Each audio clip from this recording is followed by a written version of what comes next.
കൃഷ്ണ കൃഷ്ണ കൃഷ്ണ ഹരേ ഹരേ ഹരേ രാമ രാമ രാമ ഹരേ ഹരേ ഹരേ കൃഷ്ണ കൃഷ്ണ കൃഷ്ണ ഹരേ ഹരേ ഹരേ രാമ രാമ രാമ ഹരേ ഹരേ ഹരേ കൃഷ്ണ കൃഷ്ണ കൃഷ്ണ ഹരേ ഹരേ ഹരേ രാമ രാമ രാമ ഹരേ ഹരേ ഹരേ കൃഷ്ണ കൃഷ്ണ കൃഷ്ണ ഹരേ ഹരേ ഹരേ രാമ രാമ ഹരേ ഹരേ ഹരേ ശ്രീ കൃഷ്ണ രാധാ ഗോവിന്ദ് ടെമ്പിളിന്റെ കീഴിലുള്ള ഭാഗവതം പഠനത്തിലേക്ക് എല്ലാവർക്കും സ്വാഗതം.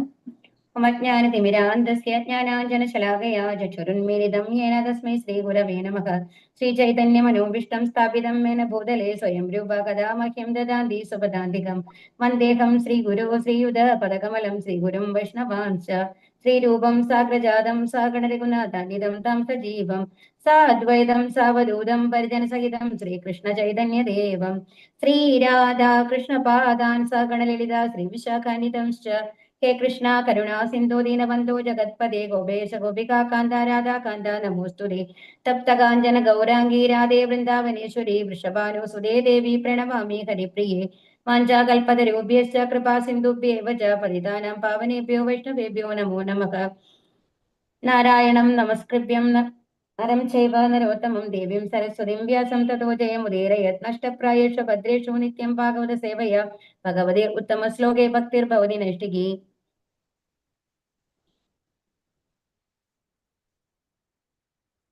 ഹരേ കൃഷ്ണ. ഹരേ കൃഷ്ണ ഹരേ കൃഷ്ണ ഹരേ കൃഷ്ണ മാതാജി. ഹരേ കൃഷ്ണ മാതാജി. കേൾക്കാൻ സാധിക്കുന്നുണ്ടോ? ഹരേ നാരായണം ചൈവ നരോത്തമം സരസ്വതീം വ്യാസം തതോ ജയമുദീരയത്. നഷ്ടപ്രായേഷു ഭദ്രേഷു നിത്യം ഭാഗവത സേവയാ ഭഗവതേർ ഉത്തമ ശ്ലോകേ ഭക്തിർഭവതി നൈഷ്ഠികീ. രാം സർവേഷാം. ഹരേ കൃഷ്ണ. ഹരേ കൃഷ്ണ ഹരേ കൃഷ്ണ. പ്രണാമ മാതാജി. ഹരേ കൃഷ്ണ മാതാജി. ഹരേ കൃഷ്ണ മാതാജി. ഹരേ കൃഷ്ണ പ്രണാമ മാതാജി. ഹരേ കൃഷ്ണ ഹരേ കൃഷ്ണ പ്രണാമ മാതാജി. മോകം കരോതി മോകം കരോതി വാചാലം ജയ ശ്രീകൃഷ്ണ ചൈതന്യ പ്രഭോ നിത്യാനന്ദ ശ്രീ അദ്വൈത ഗദാധര ശ്രീവാസാദി ഗൗരഭക്തവൃന്ദ. ഹരേ കൃഷ്ണ കൃഷ്ണ കൃഷ്ണ ഹരേ ഹരേ ഹരേ രാമ രാമ രാമ ഹരേ ഹരേ. ഹരേ കൃഷ്ണ. എന്തോ നെറ്റ് പ്രോബ്ലം, എനിക്ക് അതിന് മ്യൂട്ട് ആവണ മാതിരി ഉണ്ടായിരുന്നു കേട്ടോ. ഇടയിൽ നിങ്ങൾക്ക് കേൾക്കുന്നുണ്ടായിരുന്നു? ഹരേ കൃഷ്ണ. കേട്ടില്ല മാതാജി, ഇടയ്ക്ക് രണ്ടു തവണ വിട്ടുപോയി. എനിക്ക് കേൾക്കാമായിരുന്നു. ഹരേ കൃഷ്ണ. വിട്ടുപോയ പോലെ തോന്നി. ഇപ്പൊ കേൾക്കുന്നുണ്ടല്ലോ അല്ലെ? ഇപ്പൊ കേൾക്കുന്നുണ്ടല്ലോ അല്ലെ? ഇപ്പൊ കേൾക്കുന്നുണ്ട്. ഹരേ കൃഷ്ണ. ഹരേ കൃഷ്ണ.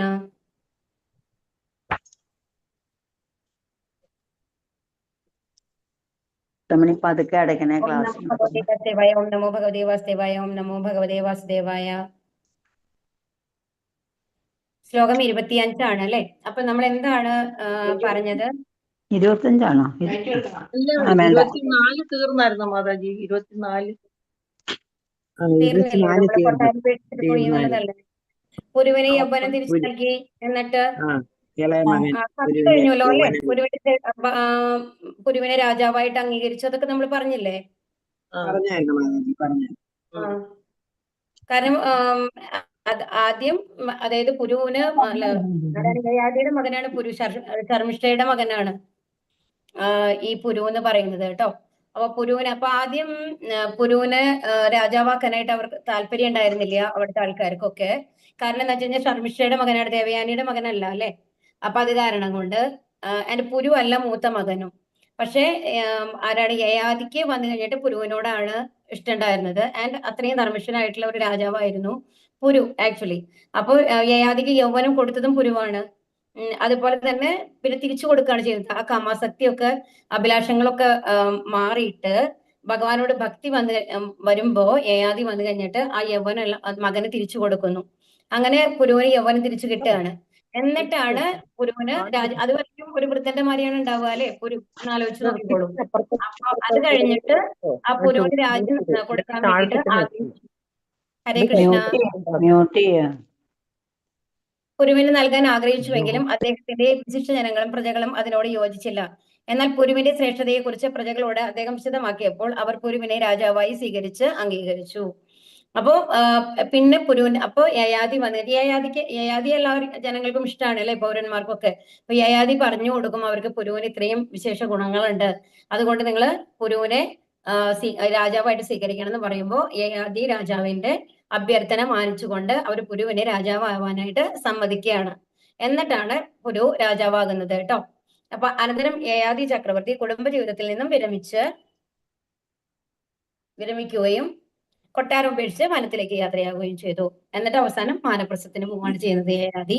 അത് പിന്നെ സ്വർഗത്തിലേക്ക് പോകണം നമ്മൾ മുമ്പേ തന്നെ ആദ്യത്തെ ഭാഗത്ത് പറഞ്ഞിട്ടുണ്ട് അല്ലെ. സ്വർഗത്തിലേക്കാണ് പോകുന്നത്. യമരാജാവിന്റെ സന്തത സഹചാരിയായിട്ടാണ് അവിടെ യമലോകത്താണ് ഉള്ളത് എന്നുള്ളതൊക്കെ നമ്മൾ ഇതിനു മുമ്പ് പറഞ്ഞു കഴിഞ്ഞു അല്ലെ. ഇനി അപ്പൊ ഇതിലിപ്പോ എന്താണ് പറയാൻ കാരണം? അപ്പൊ ഈ ഗുണങ്ങളൊക്കെ ആർക്ക് ഉണ്ടാവും എന്നാണ് പറയുന്നത്? പരീക്ഷിത് മഹാരാജാവ് അത്രയും ധർമ്മിഷ്ഠനായിട്ടുള്ള രാജാവായിരിക്കും, അത്രയും പ്രശസ്തി ഉണ്ടാവും എന്നുള്ളതൊക്കെ പറയുകയാണ്. ആർക്ക്? പരീക്ഷിത് മഹാരാജാവിന്റെ. ആരാ പറയുന്നത്?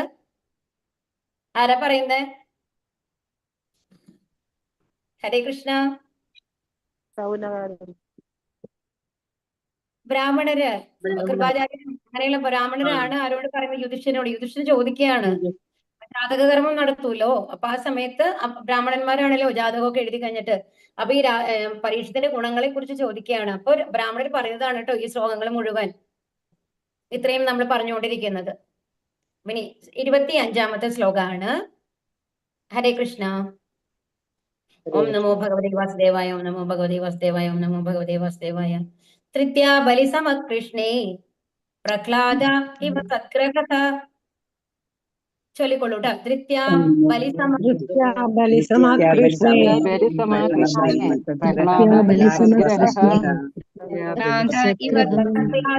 പ്രഹ്ലാദാന്നല്ലാട്ടോ, അവിടെ പ്രഹ്ലാദാന്നാണ് തെറ്റിയിട്ട് കൊടുത്തേക്കുന്നതാണ്.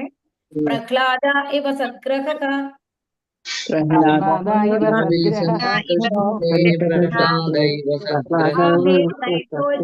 മേധാനം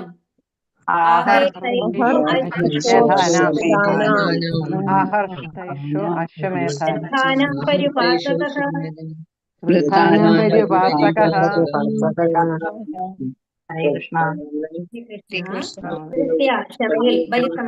മഹാരാജാവിനെ പോലെ കൃഷ്ണ ശ്രീകൃഷ്ണ ഭഗവാനോട് പ്രഹ്ലാദ മഹാരാജാവ് പ്രഹ്ലാദൻ ഇവ പോലെ സത്ഗ്രഹ ഭക്തൻ ആകർത്ത അനുഷ്ഠിക്കുന്നവൻ ഏഷക ഈ ശിശു അശ്വമേധാനം അശ്വമേധയജ്ഞങ്ങൾ വൃദ്ധാനം പരിചയസമ്പന്നരായ വൃദ്ധജനങ്ങളുടെ പരിപാസക അനുവർത്തകൻ വിവർത്തനം. ശ്രീല പ്രഭാത് കി ജയ്. ഈ ശിശു ക്ഷമാശീലത്തിൽ ബലി മഹാരാജാവിനെ പോലെയും ഭഗവാൻ കൃഷ്ണന്റെ അടിയുറച്ച ഭക്തരിൽ പ്രഹ്ലാദനെ പോലെയും ആയിരിക്കും. നിരവധി അശ്വമേധ യജ്ഞങ്ങൾ നിർവഹിക്കും. കൂടാതെ പരിചയസമ്പന്നരായ വൃദ്ധജനങ്ങളെ അനുവർത്തിക്കുകയും ചെയ്യും. അപ്പൊ ഇവിടെ എന്താ പറഞ്ഞത്? ക്ഷമാശീലത്തിൽ ആരെ പോലെയാവുന്ന പറയുന്നത്? ബലി മഹാരാജാവിനെ പോലെ ആയിരിക്കും. ബലി മഹാരാജാവിനെ കുറിച്ച് നമുക്ക് അറിയുന്നതാണ് അല്ലെ. ഇനി ഭഗവാൻ കൃഷ്ണന്റെ അടിയുറച്ച ഭക്തരിൽ പ്രഹ്ലാദനെ പോലെ ക്ഷമയുള്ള ഒരാളെ നമുക്ക് കാണാൻ പറ്റുമോ? സഹിഷ്ണുതയുള്ള ആളെ കാണാൻ സാധിക്കില്ല. അപ്പൊ നിരവധി അശ്വമേധ യജ്ഞങ്ങൾ നിർവഹിക്കും. പിന്നെന്താണ്? പരിചയസമ്പന്നരായ വൃദ്ധജനങ്ങളെ അനുവർത്തിക്കും. അപ്പൊ എന്താ ചെയ്യുന്നത്? വൃദ്ധജനങ്ങൾ എന്താണ് പറയുന്നത് എന്നുള്ളതൊക്കെ അതിനനുസരിച്ച് പ്രവർത്തിക്കും എന്നുള്ളതാണ് ഇവിടെ പറയുന്നത്. ഇനി ഈ ഗുണങ്ങളാണ് ഇനി പറയാൻ പോകുന്നത് കേട്ടോ. ഇനി ഭാവാർത്ഥം. ശ്രീല പ്രഭാത് കി ജയ്. ബലി മഹാരാജാവ് ഭഗവാന്റെ ഭക്തിയുടെ സേവനത്തിൽ ആധികാരികരായ 12 മഹാജനങ്ങളിൽ ഒരാൾ. മഹാജനങ്ങൾ എന്ന് പറഞ്ഞു കഴിഞ്ഞാല് 12 പേരാണ് സാധാരണ പറയുക. അവരുടെ പ്രത്യേകത എന്താണെന്നുണ്ടെങ്കിൽ അവര് ശരിക്കും ശുദ്ധഭക്തന്മാരായിരിക്കും. അപ്പൊ അവരിൽ എന്തെങ്കിലും ദോഷങ്ങൾ കണ്ടുപിടിക്കാനായിട്ട് നോക്കി കഴിഞ്ഞാൽ നമുക്ക് ദോഷങ്ങളൊന്നും കാണില്ല എന്നുള്ള ലെവലില് അത്രത്തോളം പെർഫെക്റ്റ് ആയിട്ടുള്ള ആൾക്കാരാണ് അവര്. അത്രയും എന്താ പറയാ ശുദ്ധ മനസ്സോടു കൂടിയവർ എന്നാണ് പറയുന്നത്. അതിൽ ഭീഷ്മരൊക്കെ വരുന്നുണ്ട് അതില്. അപ്പൊ അതില് ഒരാളാണ് ആര്? ബലി മഹാരാജാവ്. അപ്പൊ ഭഗവാന്റെ ഇനി ബലി മഹാരാജാവ് ഭക്തി സേവനത്തിൽ ഒരു ശ്രേഷ്ഠനായ അധികാരിയാണ്. കാരണം ഭഗവാന്റെ പ്രീതിക്കായി അദ്ദേഹം സർവവും സമർപ്പിച്ചു. അപ്പൊ നമ്മള് ഒരു ഭഗവാന്റെ ശുദ്ധഭക്തനാവാനുള്ള ഏറ്റവും ആദ്യത്തെ ക്വാളിഫിക്കേഷൻ എന്താ പറയുന്നത്? നമ്മൾക്ക് ഞാൻ എന്നുള്ളൊരു ഭാവം ഉണ്ടാവാൻ പാടില്ല. എല്ലാം ഭഗവാന്റെ ഇഷ്ടത്തിന് ചെയ്യാം. ഭഗവാൻ പൂർണ്ണമായും ശരണാഗതി അടയുന്ന ആൾക്കാരാണ് ഒരു ശുദ്ധഭക്തൻ. അപ്പൊ ഭഗവാന്റെ പ്രീതി സമ്പാദിക്കാൻ സാധിക്കുക അങ്ങനത്തെ ഒരാൾക്ക് മാത്രമാണ്. മാത്രവുമല്ല ഭഗവത് പ്രീതിക്കായി എല്ലാം ത്യജിക്കുന്നതിന് തടസ്സമായി നിന്ന തന്റെ ആത്മീയ ഗുരു എന്ന് വിളിക്കപ്പെടുന്ന വ്യക്തിയുമായുള്ള ബന്ധവും അദ്ദേഹം ഉപേക്ഷിച്ചു. അതാരാണ്? ശുക്രാചാര്യരാണ് അല്ലെ? അതെ. ശുക്രാചാര്യന് മായിട്ടുള്ള ബന്ധവും ഉപേക്ഷിക്കുകയാണ് ചെയ്യുന്നത്. ലൗകികമായ യാതൊരുവിധ ബാധ്യതയുടെയും പ്രതിബന്ധമില്ലാതെ യാതൊരു കാരണവും കൂടാതെയുള്ള ഭഗവാന്റെ നിരുപാധികമായ ഭക്തിയുടെ സേവനം എന്ന നില പ്രാപ്തമാക്കുകയാണ് ധാർമ്മിക ജീവിതത്തിന്റെ പരിപൂർണത. ഭഗവത് സംപ്രീതിക്കായി സർവ്വതും ഉപേക്ഷിക്കാൻ ബലി മഹാരാജാവ് ദൃഢചിത്തനായിരുന്നു. അതിന് പ്രതിബന്ധമായ യാതൊന്നിനെയും അദ്ദേഹം കാര്യമാക്കിയില്ല. ഭഗവത് ഭക്തിയുടെ സേവനത്തിലെ മറ്റൊരു പ്രാമാണികനായ പ്രഹ്ലാദ് മഹാരാജാവിന്റെ പൗത്രനാണ് അദ്ദേഹം. ബലി മഹാരാജാവിനെ കുറിച്ചും വിഷ്ണുവായ വാമനദേവനും അദ്ദേഹവുമായുള്ള വ്യവഹാരങ്ങളെ കുറിച്ചുമുള്ള ചരിത്രവും ശ്രീമദ് ഭാഗവതം അഷ്ടമ സ്കന്ധത്തിൽ അധ്യായം 18-23 വിവരിക്കപ്പെട്ടിരിക്കുന്നു. ഇനി വരും, അത് വിസ്തരിച്ച് വരും കേട്ടോ.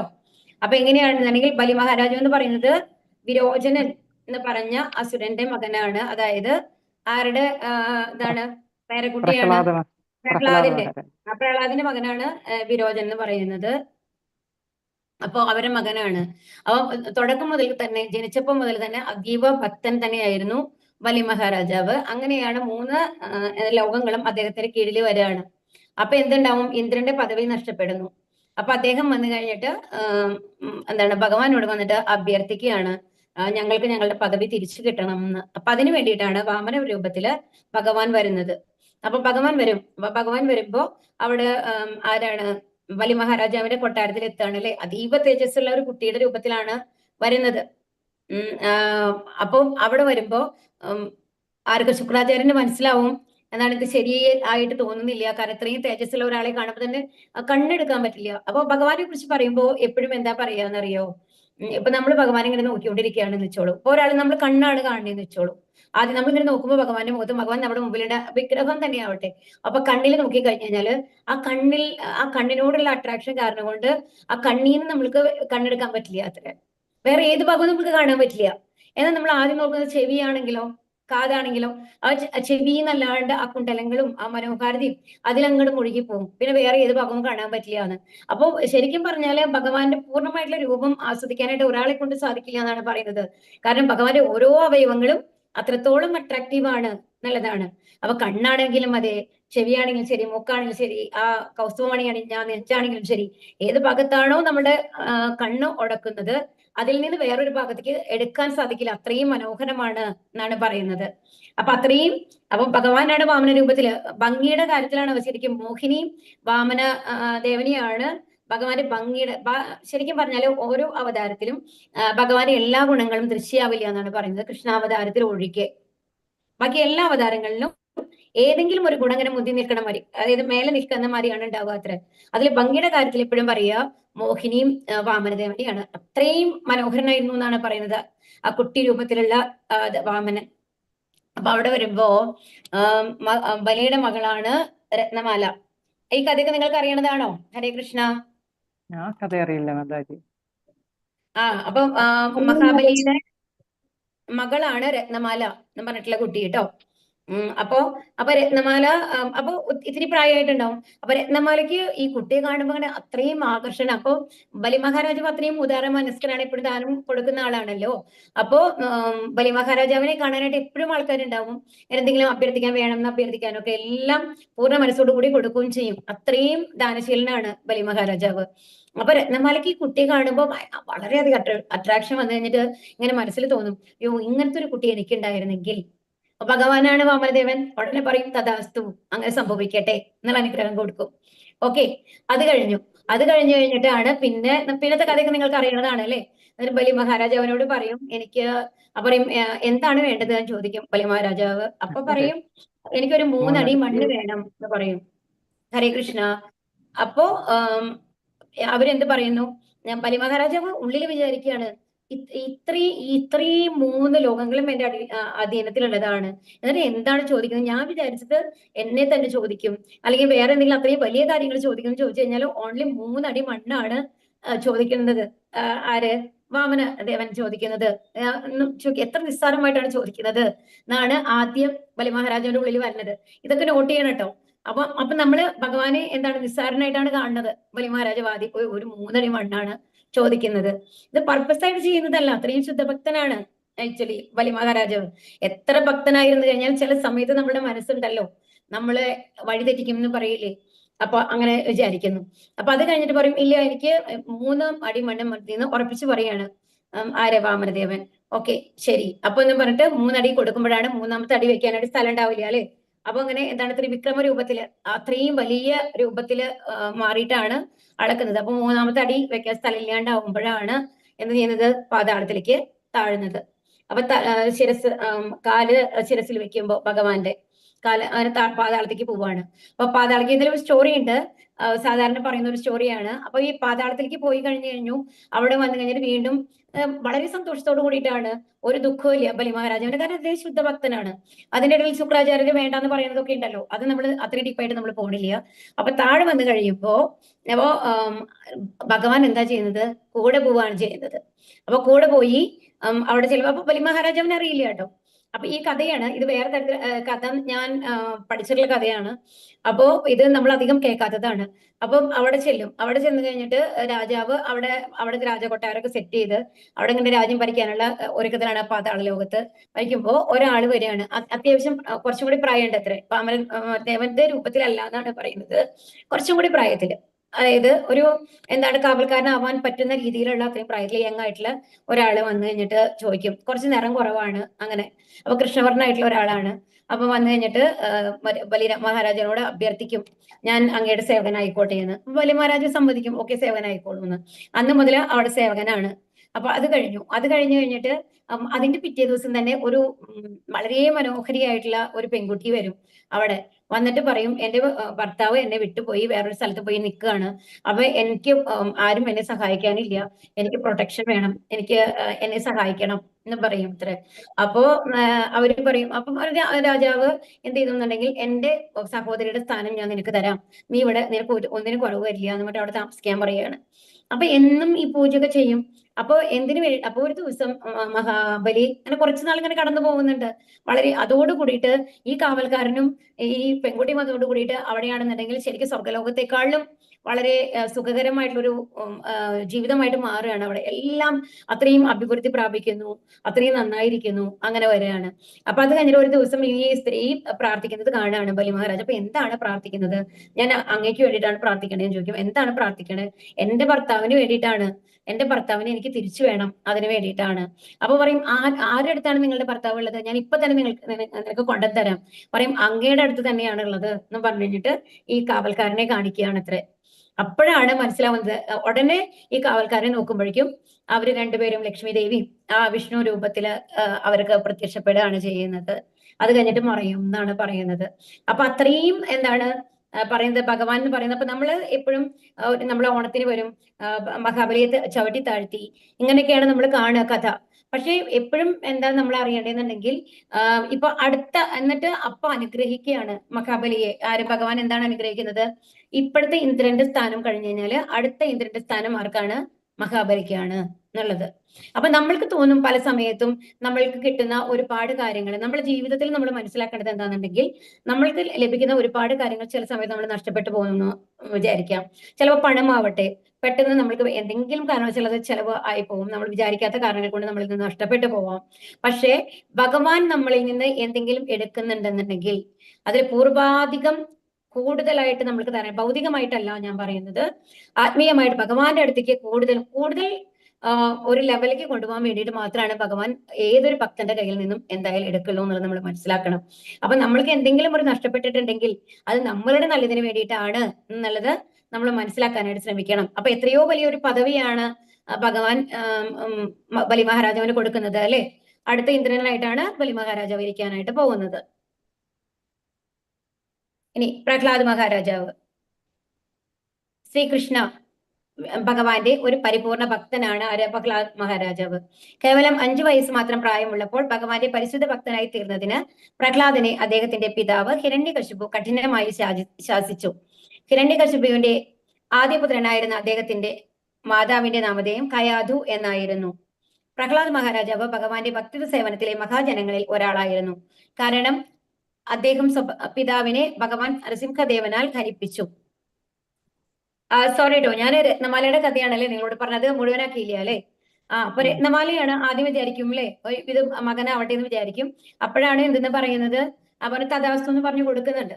അത് കഴിഞ്ഞു കഴിഞ്ഞിട്ട് ഇങ്ങനെ പാതാളത്തിലേക്ക് അച്ഛനെ ചവിട്ടി താഴ്ത്തി ആ രാജ്യം മുഴുവൻ നഷ്ടപ്പെടുകയാണല്ലോ. ആ ഒരു അവസ്ഥ വരുമ്പോ പറയും ഈ വാമനനെ എന്റെ കയ്യിൽ കിട്ടിയെന്നുണ്ടെങ്കിൽ ഞാൻ അയാളെ കൊന്നിട്ടുണ്ടാവും എന്ന് വിചാരിക്കുകയാണ്. അപ്പോഴും ഭഗവാൻ എന്താ പറയുന്നത്? തഥാസ്തു, അങ്ങനെ നടക്കട്ടെ എന്ന്. അങ്ങനെ ഇങ്ങനെ 2 തവണ എന്താണ്, ആദ്യം എന്താണ് മകനായിട്ട് ജനിക്കണം എന്നുള്ള ആഗ്രഹം പറഞ്ഞപ്പോഴും തഥാസ്തു ആണ് ഭഗവാൻ കൊടുത്തത്. പിന്നെ കൊല്ലണം എന്ന് പറഞ്ഞപ്പോഴും തഥാസ്തു, കൊല്ലാൻ ശ്രമിക്കുന്നു പറയുമ്പോഴും തഥാസ്തു. അതുകൊണ്ടാണ് ഈ രത്നമാലയാണ് അടുത്ത ജന്മത്തില് കൃഷ്ണ അവതാര സമയത്ത് പൂതനയായിട്ട് വന്നത് എന്നാണ് പറയുന്നത്. അപ്പൊ എന്താണ്, ആദ്യം എന്താ ചെയ്തത്? വിഷം കൊടുക്കാനായിട്ട് പൂതന. പക്ഷെ എന്താ ചെയ്യുന്നത്? പാല് കൊടുക്കുകയാണ് ചെയ്യുന്നത് അല്ലെ, മുലപ്പാല് കൊടുക്കുകയാണ് ചെയ്യുന്നത് അല്ലെ, ഒരമ്മയെ പോലെ. അപ്പൊ ഒരു അമ്മയുടെ സ്ഥാനം കൊടുക്കുകയാണ്. ഇതെല്ലാം ഭഗവാന്റെ പ്ലാനാണ്. അപ്പൊ എന്ത് നടന്നു കഴിഞ്ഞാലും അതിന്റെ പിന്നില് ഭഗവാന്റെ ഒരു പ്ലാൻ ഉണ്ട് എന്നുള്ളത് നമ്മൾ മനസ്സിലാക്കണം. അപ്പൊ പാല് കൊടുത്തു കഴിഞ്ഞിട്ട് അമ്മയുടെ സ്ഥാനം നൽകി. അത് തന്നെയല്ല, ഇത് വിഷം കൊടുത്തു കഴിഞ്ഞു കഴിഞ്ഞാലും എന്ത് സ്ഥാനമാണ്? അമ്മയുടെ സ്ഥാനം കൊടുത്തിട്ടാണ് മോക്ഷം കൊടുത്തത് അല്ലെ പൂതനയ്ക്ക്. അപ്പൊ അതിനെ കൊല്ലാൻ ശ്രമിക്കുന്നു പറയുന്നത് കൊണ്ടാണ് പാല് കൊടുക്കാനുള്ള ലെവലിലേക്ക് ആ പൂതന വന്നു കഴിഞ്ഞിട്ട് കൊല്ലാനുള്ള ശ്രമത്തിലാണല്ലോ വന്നത്. അപ്പൊ എപ്പോഴും നമ്മൾ ഭഗവാനോട് പ്രാർത്ഥിക്കുമ്പോ എപ്പോഴും നമ്മൾ ഭയങ്കര കെയർഫുൾ ആയിരിക്കണം എന്നുള്ളതാണ്. നമ്മൾക്ക് ആരോടെങ്കിലും ഒക്കെ ദേഷ്യം വന്നു കഴിഞ്ഞിട്ട് ചിലപ്പോൾ നമ്മൾക്ക് അത്രയും വേണ്ടപ്പെട്ട ആയിരിക്കാം. അപ്പോ നമ്മൾ ആ ഒരു ഭക്തി മാർഗത്തിലൊക്കെ വരുമ്പോ, എസ്പെഷ്യലി നമ്മുടെ ഹരേകൃഷ്ണ നാമമൊക്കെ ചെല്ലുമ്പോ ഒരിക്കലും വേറൊരു ചിന്ത മനസ്സിൽ വരാൻ പാടില്ല എന്ന് പറയും. കാരണം ചിലപ്പോൾ ഭഗവാൻ തഥാസ്തു എന്ന് പറഞ്ഞു കഴിഞ്ഞാല് നമ്മൾക്ക് അപ്പത്തെ ഒരു വിഷമത്തിലായിരിക്കും നമ്മൾ പറയുന്നത്, അങ്ങനെ സംഭവിക്കട്ടെ എന്നൊക്കെ വിചാരിക്കുന്നത്. പിന്നെ നമ്മൾക്ക് തന്നെ റിഗ്രറ്റ് തോന്നും, എന്താണ്, അയ്യോ അങ്ങനെ വേണ്ടിയിരുന്നില്ല, എന്തുകൊണ്ടാണ് എനിക്ക് അങ്ങനെ തോന്നിയത് എന്നുള്ളതൊക്കെ. അപ്പൊ എപ്പോഴും ഭഗവാന്റെ അടുത്ത് കെയർഫുൾ ആയിരിക്കണം എന്ന് പറയും. എസ്പെഷ്യലി നമ്മൾ ഭക്തി ചെയ്യുമ്പോൾ ഹരേകൃഷ്ണ മന്ത്രമൊക്കെ ചൊല്ലണതിന്റെ ഇടയിൽ വേറെ ഒരു ചിന്തയും വരാൻ പാടില്ല, എപ്പോഴും ആ നാമം മാത്രം കേൾക്കണം എന്നുള്ളതാണ് പറയുന്നത്. അപ്പൊ ഇനി നമ്മൾ പറയുന്നത് പ്രഹ്ലാദന്റെ കഥ എല്ലാവർക്കും അറിയുന്നതാണ് അല്ലെ. പ്രഹ്ലാദന്റെ അമ്മയുടെ പേര് കയാധു എന്നാണ്. ഹിരണ്യകശിപു ആണ് അച്ഛൻ. ഹിരണ്യകശിപു എന്ന് പറയുന്നത് ആരാണ്? ഏത് രാക്ഷസന്റെ ബ്രദറാണ്? ഹിരണ്യാക്ഷൻ എന്താ ചെയ്തത്? ഭൂമിദേവിയെ സമുദ്രത്തിൽ കൊണ്ടുപോയി താഴ്ത്തി അല്ലെ, അവിടെ കൊണ്ടുപോയി താഴ്ത്തി വിട്ടു. അപ്പൊ അത് കഴിഞ്ഞിട്ട് എവിടെയാണത്? ചതുപ്പാണ്, ചതുപ്പ് നിലം. അത് നമ്മുടെ ഈ ലോകത്തല്ല കേട്ടോ, സാധാരണ പ്ലൂട്ടോ ആണ് പറയുക. പ്ലൂട്ടോ അവിടുത്തെ അതിന്റെ ഉള്ളിൽ അത് ഫുൾ ചതുപ്പാണ്, ഉള്ളിലേക്ക് ഇറങ്ങാൻ പറ്റില്ല. അതുകൊണ്ടാണ് വരാഹരൂപത്തിൽ ഭഗവാൻ വന്നതെന്നാണ് പറയുന്നത്. അങ്ങനത്തെ വെള്ളത്തിന്റെ ഉള്ളിൽ കൂടെ, അതായത് നമ്മൾക്കൊക്കെ നമ്മൾ ചതുപ്പിന്റെ ഉള്ളിൽ പെട്ട് കഴിഞ്ഞാൽ എന്താ ഉണ്ടാവുക? നമുക്ക് കാലെടുക്കാൻ പറ്റില്ല, അതിൽ ചെളിയിൽ താഴ്ന്നു പോണ മാതിരിയാണ് ഉണ്ടാവുക അല്ലെ. പക്ഷേ വരാഹ ജീവി എന്ന് പറയുന്നത് എന്താണ്? അങ്ങനത്തെ ദിക്കോടെ ഉള്ളിലേക്ക് ആഴ്ന്നു പോകാൻ കഴിവുള്ളതാണ്. അപ്പൊ ഓരോ അവതാരവും ഭഗവാന്റെ എടുത്തു കഴിഞ്ഞു കഴിഞ്ഞാല് ഏത് പർപ്പസിനാണോ വരുന്നത്, ഏത് ഉദ്ദേശത്തിനാണോ വരുന്നത്, അതിന് തകുന്ന മാതിരിയാണ് വരിക. അപ്പൊ അതുകൊണ്ടാണ് വരാഹരൂപത്തിൽ വന്നത് ഭഗവാൻ. അപ്പൊ വരാഹനമായിട്ട് ചെന്നിട്ടാണ് ഹിരണ്യാക്ഷനെ കൊല്ലുന്നത് അല്ലെ. അപ്പൊ ഹിരണ്യാക്ഷനെ കൊന്ന സങ്കടം കൊണ്ടാണ് ഹിരണ്യകശിപു എന്ത് ചെയ്യുന്നത്?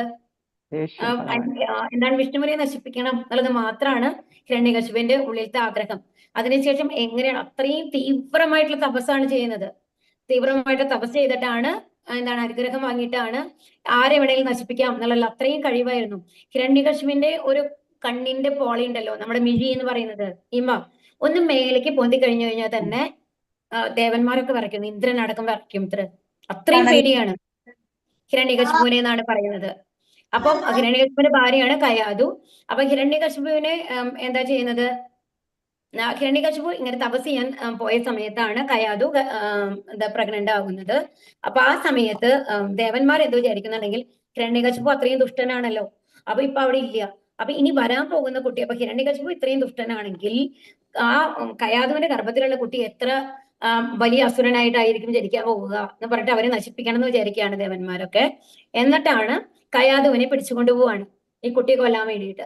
അപ്പോഴാണ് നാരദര് വന്നിട്ട് പറയുന്നത്, നിങ്ങൾ വിചാരിക്കുന്ന മാതിരിയല്ല, അതീവ ഭക്തനായിട്ടുള്ള ഒരു കുട്ടിയാണ് കയാധുവിന്റെ ഉള്ളിലുള്ളത്, അതുകൊണ്ട് ഞാൻ പ്രൊട്ടക്ട് ചെയ്തോളാം എന്ന് പറഞ്ഞിട്ട് നാരദർ കയാധുവിനെ കൊണ്ടുപോയിട്ട് അവര് ആശ്രമത്തിൽ വെക്കുകയാണ്. എന്നിട്ടാണ് എല്ലാ ദിവസവും ഭാഗവതം കഥ പറഞ്ഞു കൊടുക്കുന്നത്. അപ്പൊ ആ ഭാഗവത കഥ കേട്ടാണ് ഒരു ശുദ്ധ ഭക്തനായിട്ട് ആര് മാറുന്നത്? പ്രഹ്ലാദ മഹാരാജ് ഗർഭത്തിലിരിക്കുന്നത്. അപ്പൊ കയാധുവിനാണെന്നുണ്ടെങ്കിൽ ഭർത്താവ് എപ്പോഴാ വരാന്ന് അറിയില്ല, എന്താ സംഭവിക്കാന്ന് അറിയില്ല എന്നുള്ള ടെൻഷനില് ഇതൊന്നും ശ്രദ്ധിക്കുന്നില്ല. അവരെപ്പോഴും ഒരു ഉറക്കമൂടിലാണ് ഉണ്ടാവുക. അപ്പൊ കയാധു ഒരിക്കലും ഭാഗവതം കേൾക്കുന്നില്ല. മകനാണ്, ഗർഭത്തിലിരിക്കുന്ന മകനാണ് ഇത് കേൾക്കുന്നത്. അപ്പൊ അതുകൊണ്ട് തന്നെ ഇപ്പൊ നമ്മളാണെന്നുണ്ടെങ്കിൽ നമ്മളുടെ ഈ ഒരു നമ്മുടെ മകളോ അല്ലെങ്കിൽ ആ ഒരു ചെറുപ്രായത്തിലുള്ള കുട്ടികളോ ആ ഒരു സമയത്ത് പ്രഗ്നന്റ് ആയിരിക്കുന്ന സമയത്ത് എപ്പോഴും എന്ത് ചെയ്യണം?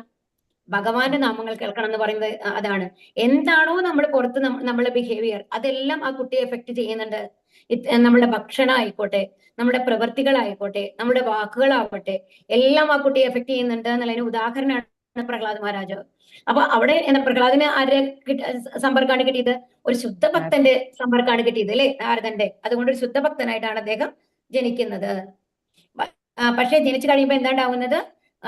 അപ്പൊ ഇവര് ഹിരണ്യകശിപുവിന് എന്താണ് വിഷ്ണു എന്നുള്ള നാമം കേട്ട്, നാരായണ എന്ന് കേട്ട് കഴിഞ്ഞാൽ തന്നെ വെറുപ്പാണ് അല്ലെ. അപ്പൊ ഹിരണ്യകശിപു എന്താണ് പറയുന്നത്? ഞാനാണ് എല്ലാത്തിന്റെയും അധിപതി, വരം കിട്ടിയിട്ടുണ്ട് അല്ലേ, അത്രയും ശക്തിശാലിയാണ്. അപ്പൊ അത് എന്താ വരം എന്നുള്ളത് എല്ലാവർക്കും അറിയാലോ.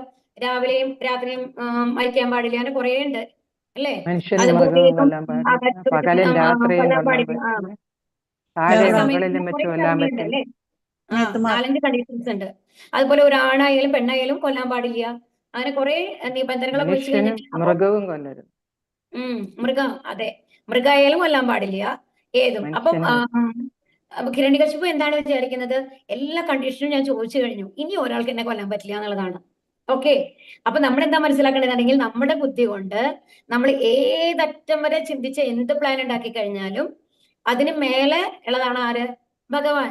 ഭഗവാന്റെ പ്ലാനിന് മേലെ വേറെ ഒന്നുമില്ല എന്നുള്ളത് നമ്മൾ മനസ്സിലാക്കണം.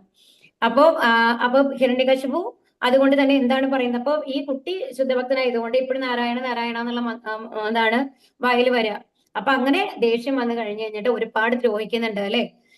എന്താണ് പറയുന്നത്? അവരെ ആദ്യം തന്നെ എന്താണ് പാമ്പ് കൊണ്ട് കടിപ്പിക്കുന്നുണ്ട്, അഗ്നിയില് ഹോളിയുടെ മടിയിൽ കൊണ്ട് നിർത്തുന്നുണ്ട്, അതുപോലെ തന്നെ മലയുടെ മുകളിൽ നിന്ന് വലിച്ചെറിയുന്നുണ്ട്, ആനയെ കൊണ്ട് കൊല്ലാൻ നോക്കുന്നുണ്ട്, അങ്ങനെ ഒരുപാട് കാര്യങ്ങൾ. പക്ഷെ ഈ സമയത്തൊക്കെയും ഒരിക്കൽ പോലും എന്റെ അച്ഛൻ എന്തുകൊണ്ട് ഇങ്ങനെ ചെയ്യുന്നു എന്നുള്ളത് പ്രഹ്ലാദ് മഹാരാജ് ചോദിച്ചിട്ടുമില്ല, അതിനെക്കുറിച്ച് ദുഃഖിച്ചിട്ടുമില്ല.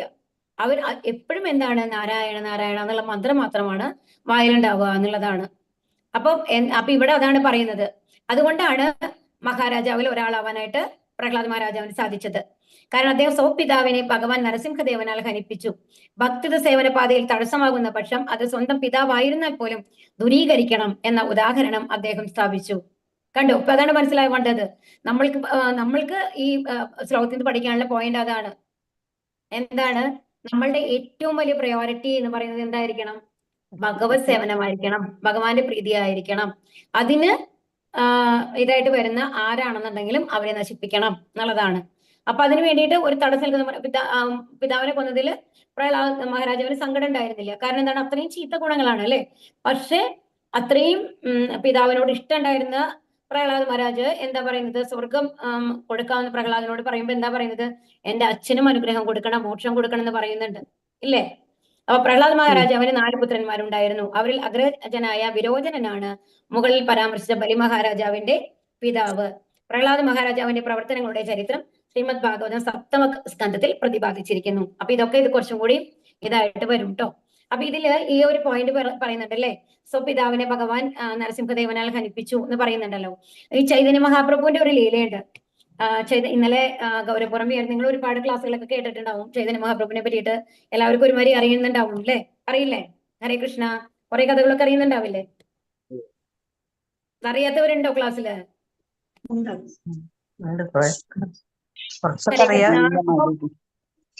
ആക്ച്വലി ചൈതന്യ മഹാപ്രഭു എന്ന് പറയുന്നത് 1486 ആണ് ജനിച്ചത്. ഫെബ്രുവരി 18-ാം തീയതി നവദ്വീപ് എന്ന് പറയുന്ന ഇതിലാണ്, വെസ്റ്റ് ബംഗാളിലെ ഒരു സ്ഥലമാണത്.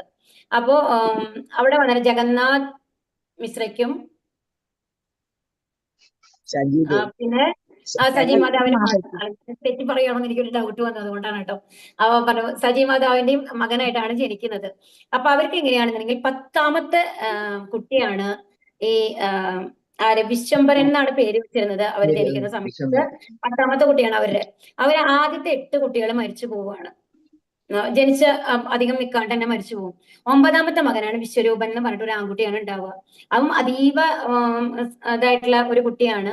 അപ്പൊ വിശ്വരൂപൻ ജനിച്ചു കഴിയുമ്പോൾ അന്നത്തെ കാലത്തൊക്കെ എന്ന് പറയുമ്പോൾ ബംഗാൾ എന്ന് പറയുന്നത് ഈ സംസ്കൃത പഠനത്തിനും എന്താണ് ശാസ്ത്ര പഠനത്തിനൊക്കെ വളരെ ഫേമസ് ആയിട്ടുള്ള ഒരു സ്ഥലമാണ്. അപ്പൊ അങ്ങനത്തെ അതാണ് അവിടുത്തെ പഠിപ്പ് എന്ന് പറയുന്നത്. ഒരു ഗുരുകുല വിദ്യാഭ്യാസമാരിയാണ് അന്നൊക്കെ ഉണ്ടായിരുന്നത്. അപ്പൊ അദ്വൈതാചാര്യരുടെ അടുത്താണ് അദ്ദേഹം ഇത് ഭാഗവതം പഠിക്കാനായിട്ട്, സംസ്കൃതം പഠിക്കാനായിട്ട് വിശ്വരൂപൻ പോയിരുന്നത്.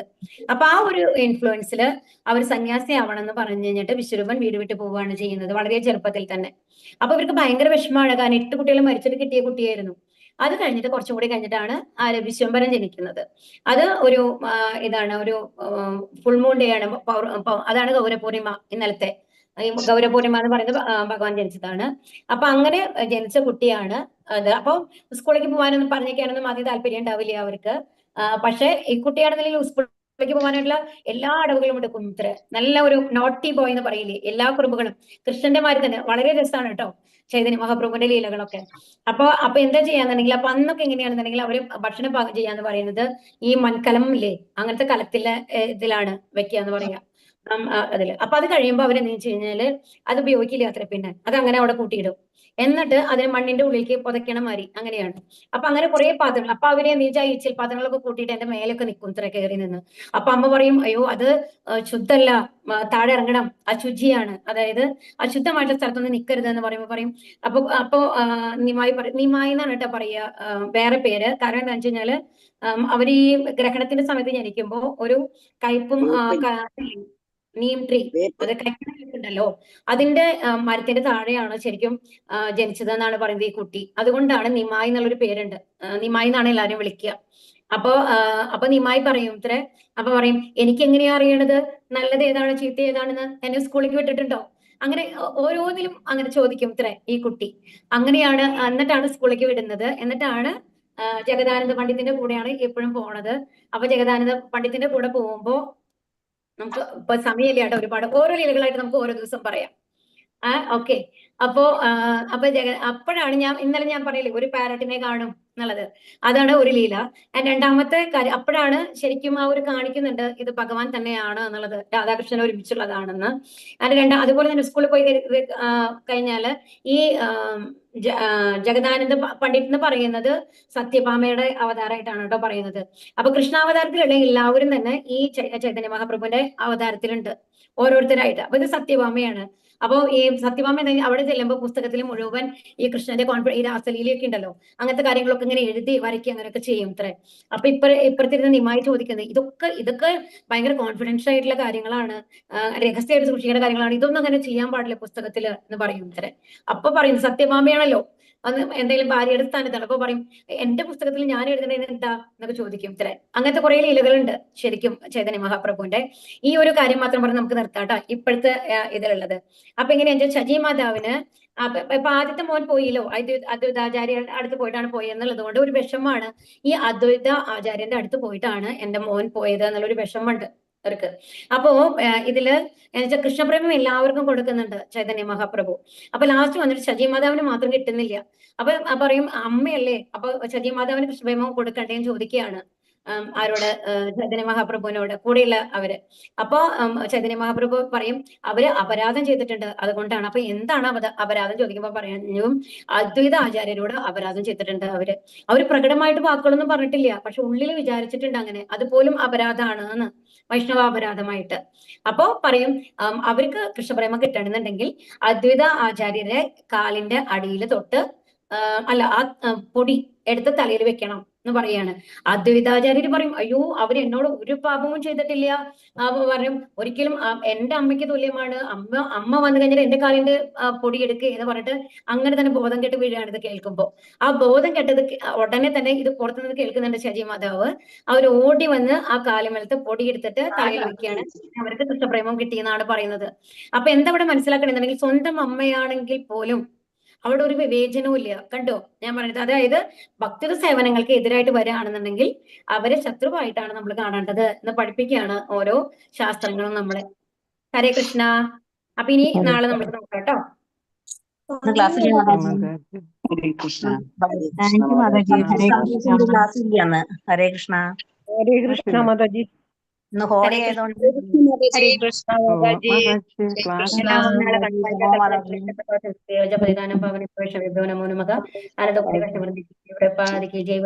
ജയ